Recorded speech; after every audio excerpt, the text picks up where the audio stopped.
3-4 বছর পরে পাইলাম বস্তুটা। বাড়িতে থাকতে অনেক খাওয়া হইতো, সৌদি আরবে তেমন একটা খাওয়া হয় না, মানে খাই নাই আজ পর্যন্ত।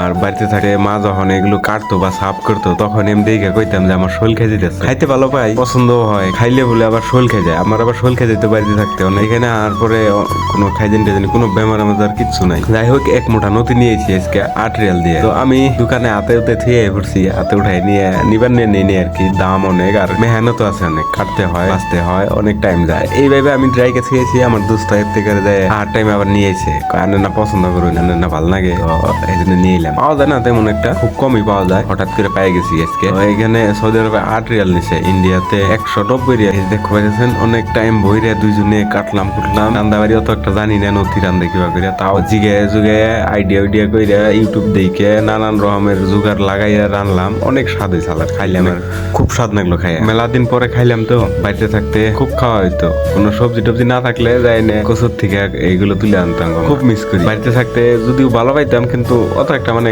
দাম দিতাম না, মূল্য দিতাম না। এই মুঠা যে মুঠা আমরা 8 রিয়াল দিয়ে কিনলাম, ওইটা আমাকে ওইখানে 10 থাকবো না, মানে যে নেই পাওয়া যায়। বছরে খাওয়া বলে বিরাট ভালো, অনেক আয়রন থাকে, অনেক কিছু থাকে আর কি, ক্যালসিয়াম থাকে। শুটকি মাছ আমি হাট টাইমে নিয়েছিলাম, বাচ্চা থেকে শুটকি মাছ নিয়েছিলাম। এই শুটকি মাছ দিয়ে রানলাম আর কি, পুরা মাছ। আর মারে আমি কইছিলাম যে যদি কোনো হাজি টাজি আহে তাহলে আমার নিগে নদী কুইটা পাইছে পাঠাই দিও। তো আনতে আনতে খারাপ হয়ে যাবো দেখে দেয় আর নাই। গরমের দিন, আর আমাকে ওই জায়গায় গরমের দিনে পাওয়া যায় বেশি নদীতে, বৃষ্টি মিনের দিনে 22 মাসে তো তখন পাওয়া যায়। তখন যদি নদী দিয়ে দেয় তাহলে 3-4 দিন বইরে আহে হাজি, ওই জায়গা খারাপ, এই জন্য দেয় নাই আর কি। আর এই যে দেখতে পাইতেছেন কালা কালা, এইগুলো হচ্ছে ধনিয়া পাতা। এই ধনিয়ার পাতা উপরে দিয়ে নামাই আল দিছে আর কি। এই যে দেখতে পাইতেছেন কি সুন্দর, দেখতেও যেমন স্বাদ, খাইতেও তেমন স্বাদ। অনেক ভালো লাগলো খাইয়া। 3-4 বছর পরে পাইছি, বাইতে থাকতে খাওয়াইতো।